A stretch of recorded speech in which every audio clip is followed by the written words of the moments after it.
Hello student, last class में हम लोगों ने अल्टरनेशन ऑफ जनरेशन पढ़ लिया था। अल्टरनेशन ऑफ जनरेशन में हम लोगों ने बता दिया था कि जो अल्टरनेशन ऑफ जनरेशन होता है वो टू टाइप से होता है, स्पोरोफाइटिक एंड गैमेटोफाइटिक। प्लांट के एंजियोस्पर्म प्लांट्स होते हैं या जो सभी पादप होते हैं उनकी जो लाइफ साइकिल होती है वो टू फेज में कंप्लीट होती है, एक sporophytic phase and second gametophytic phase. इस प्रकार हमारा जो लास्ट चैप्टर था वो कंप्लीट हो गया था। आज का जो हमारा चैप्टर है, नया चैप्टर है, वो है पादप जनन की विशिष्ट विधियां। इस चैप्टर में हम लोग अलग अलग प्रकार से पादपों में जो पाए जाने वाला जो जनन है उनके बारे में पढ़ेंगे।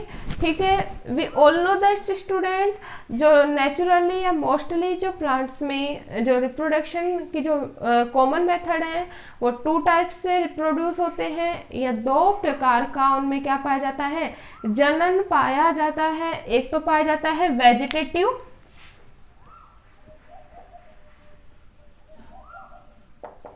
और दूसरा पाया जाता है सेक्सुअल, या हम लोग बोल सकते हैं कायिक जनन और लैंगिक जनन। मुख्य रूप से पादप कितने प्रकार से जनन करते हैं? दो प्रकार से, कायिक जनन और दूसरा कौन सा होगा भाई, लैंगिक जनन। ठीक है, we all know that what is vegetative reproduction. Vegetative reproduction क्या होता है? इस प्रकार के जनन में जो पादप होते हैं उसके कायिक भाग के द्वारा अनुकूल परिस्थितियों में जो संपूर्ण पादप है उसका क्या हो जाता है, निर्माण हो जाता है। इस प्रकार के जनन को क्या कहेंगे, कायिक जनन। जैसे पत्तियों के द्वारा, जड़ के द्वारा, तने के द्वारा जो जनन होता है वो क्या कहलाता है, वेजिटेटिव रिप्रोडक्शन। इसी प्रकार जो सेक्सुअल रिप्रोडक्शन होगा वो क्या होगा, इस प्रकार का जो जनन होता है वह जनन जिसमें क्या पाया जाता है, फर्टिलाइजेशन। इस क्या पाया जाएगा, फर्टिलाइजेशन या निषेचन पाया जाता है। नर व मादा युग्मकों के संलयन के द्वारा जाइगोट के निर्माण की जो क्रिया होती है वो ही क्या कहलाती है भाई, सेक्सुअल रिप्रोडक्शन। क्लियर है?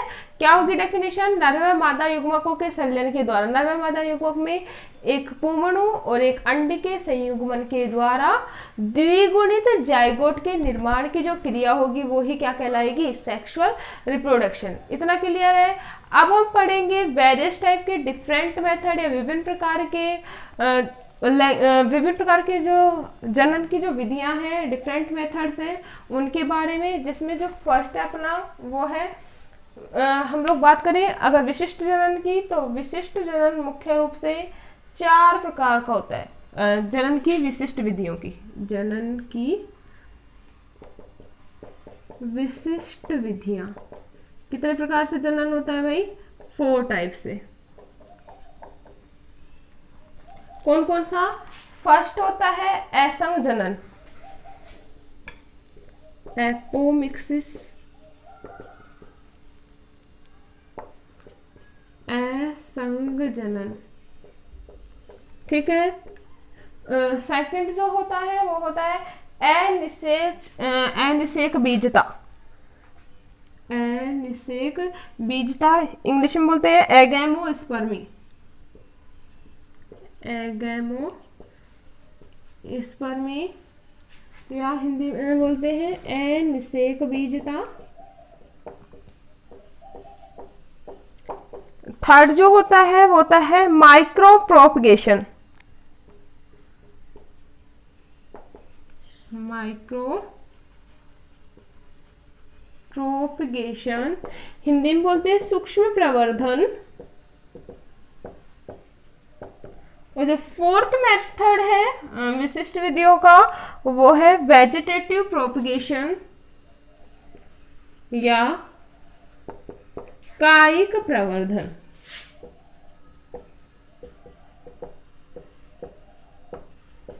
क्लियर है? तो कितने टाइप से हो रही है विशिष्ट विधियां, कितने प्रकार से होते हैं, मतलब पादप विशेष विधियों के द्वारा भी जनन करते हैं, जिसमें क्या है, apomixis, agamospermy, micro propagation and vegetative propagation. अब हम बात करेंगे फर्स्ट मेथड की, और जो फर्स्ट मेथड है वो अपना क्या है, एपोमिक्सिस।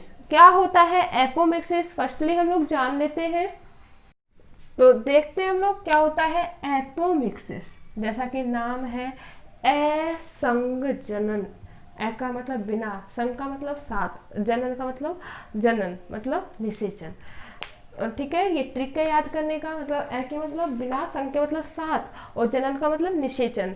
तो अगर डेफिनेशन की हम बात करें तो डेफिनेशन होगी जब युग्मकों के संलयन के बिना ही, युग्मकों के संलयन के बिना ही, जब युग्मकों का संलयन नहीं होता उसके बिना ही संतति के निर्माण की क्रिया को क्या कहेंगे असंग जनन। युग्मकों के संलयन बिना किसका निर्माण हो रहा है, संतति का, उसे ही क्या करें भाई असंग जनन। क्लियर है। अगर हम बात करें हेंस विकलर के अनुसार, एक वैज्ञानिक थे, उन्होंने एपोमिक्सिस की जो डेफिनेशन दी वो दी कि एपोमिक्सिस का मतलब क्या है, यह लैंगिक जनन की एक ऐसी विधि है जिसमें अर्धसूत्री व युग्मक संलयन नहीं होता। क्या होता है, ना तो इसमें अर्धसूत्री विभाजन पाया जाएगा और ना ही क्या होता है लैंगिक जनन, मतलब प्रतिस्थापन एक प्रकार का जो मॉडिफिकेशन रूप है रिप्रोडक्शन का। ठीक है, बिना मियोसिस डिवीजन के और बिना युग्मकों के संलयन के ही किसका निर्माण हो रहा है, संतति का निर्माण हो रहा है। इसे क्या कहते हैं असंग जनन। अगर हम बात करें एपोमिक्सिस जो वर्ड है वो 2 वर्ड से मिलकर बना है, एपो प्लस मिक्सिस या एपो प्लस मिक्सिंग। कितने शब्दों से मिलकर बना है भाई, 2 वर्ड से एपो प्लस मिक्सिंग, जिसमें एपो का मतलब होता है अवे, क्या होगा अवे, और मिक्सिंग का मतलब मिक्स्ड या मिले हुए, मतलब बिना किसके संलयन के, संलयन से क्या है दूर, तो संलयन से दूर हम सटीक डेफिनेशन की बोल सकते हैं कि बिना संलयन के या बिना संयुग्मन के ही किसका निर्माण हो रहा है, जाइगोट का फॉर्मेशन हो रहा है या ऑफस्प्रिंग का फॉर्मेशन हो रहा है। इसे ही क्या कह रहे हैं एपोमिक्सिस। क्लियर है। और ये डेफिनेशन किसने दी, एक साइंटिस्ट थे, क्या नाम था उनका, हेंस विकलर। ठीक है, उनके द्वारा बताया गया। अब हम बात करते हैं जो एपोमिक्सिस होता है वो भी 2 प्रकार का होता है। कितने प्रकार का होता है, 2 टाइप्स का। कौन कौन सा, फर्स्ट होता है स्पोरोफाइटिक एपोमिक्सिस एंड सेकंड होता है गैमेटोफाइटिक एपोमिक्सिस। कितने टाइप से हो रहा है भाई, 2 टाइप से। कौन कौन सा, स्पोरोफाइटिक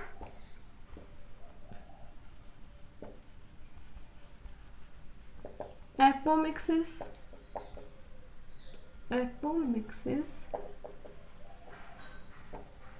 सेकंड होता है गैमेटोफाइटिक एपोमिक्सिस। फर्स्ट हम पढ़ेंगे युग्मकोद बीजाणुद असंग जनन की। क्या है अपना फर्स्ट बीजाणुद असंग जनन।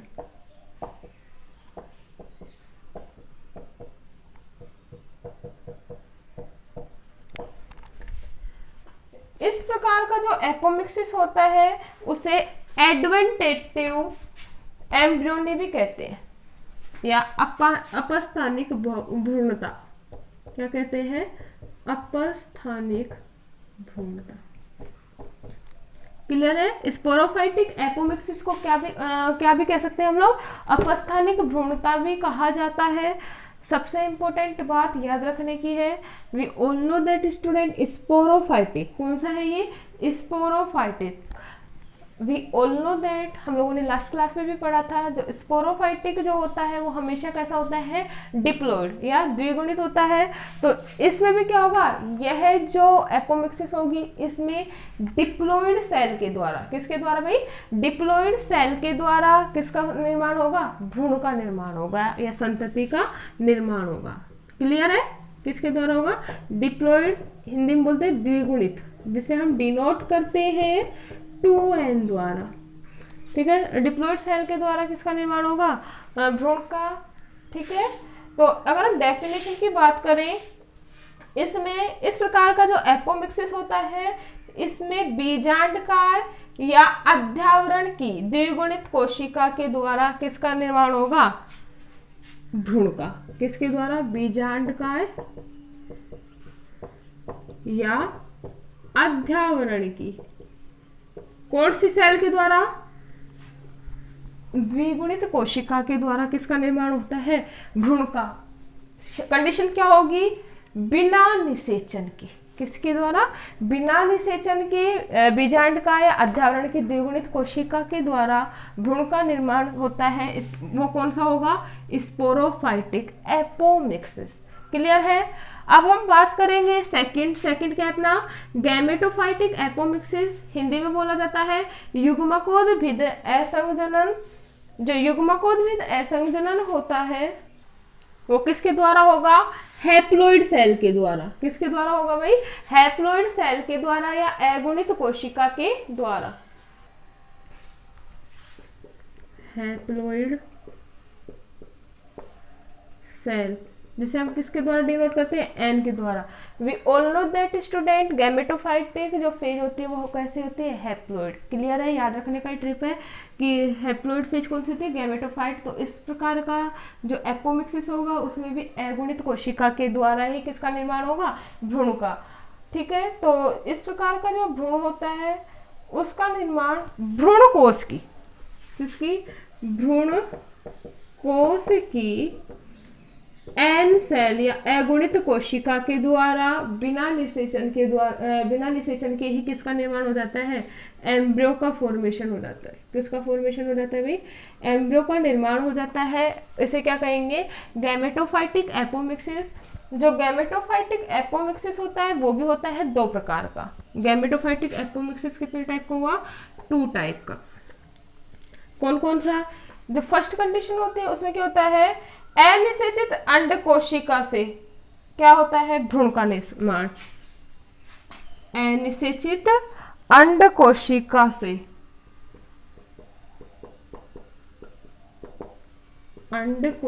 से किसका निर्माण हो रहा है? भ्रूण का निर्माण होता है। यह जो क्रिया होती है इसे कहते हैं पार्थेनोजेनेसिस। क्या कहेंगे? पार्थेनोजेनेसिस। क्लियर है? फर्स्ट क्या होगा? एनिसेचित, क्योंकि अगर निषेचन हो जाता है तो वो कौन सा होगा? True fertilisation. ठीक है, तो हम लोग पढ़ रहे हैं विशिष्ट विधियां, तो इसमें क्या होता है? एनिसेचित अंड कोशिका के द्वारा ही भ्रूण का निर्माण हो रहा है। ठीक है, इसे क्या कहेंगे? पार्थेनोजेनेसिस। सेकेंड अगर हम बात करें तो इसमें क्या होता है? भ्रूण का निर्माण भ्रूण की किसी अन्य अगुणित कोशिका, भ्रूण का निर्माण भ्रूण कोश की कोई अन्य किसके द्वारा? हैप्लॉइड सेल के द्वारा, अगुणित कोशिका के द्वारा हो रहा है। जैसे सहायक कोशिका, एगैप्रेटिस में हम लोगों ने पढ़ा था, सहायक कोशिका प्रतिमुखी कोशिका के द्वारा ही किसका निर्माण हो रहा है? भ्रूण का निर्माण होता है। इस क्रिया को बोला जाता है एपोगैमी या अपयुग्मन। एपोगैमी या हिंदी में बोलते हैं क्या? अपयुग्मन। क्लियर है? भ्रूण का निर्माण भ्रूण कोश की कोई भी अन्य कोशिका जैसे प्रतिमुखी कोशिका, ठीक है, या फिर सहायक कोशिका के द्वारा भ्रूण का क्या हो रहा है? निर्माण। इस क्रिया को क्या कहेंगे? एपोगैमी। जबकि अनिषेचित अयग सेल के द्वारा किसका निर्माण हो रहा है? भ्रूण का निर्माण। तो यह क्रिया क्या कहला रही है? पार्थेनोजेनेसिस। अगर हम बात करें, जो एक वैज्ञानिक है डॉक्टर पंचानन माहेश्वरी, उन्होंने जो एपोमिक्सिस है उसको डिवाइड किया 4 पार्ट्स में। कितने पार्ट्स में डिवाइड किया? 4 पार्ट्स में। उसको हम नेक्स्ट क्लास में डिटेल से पढ़ेंगे। इतना क्लियर है?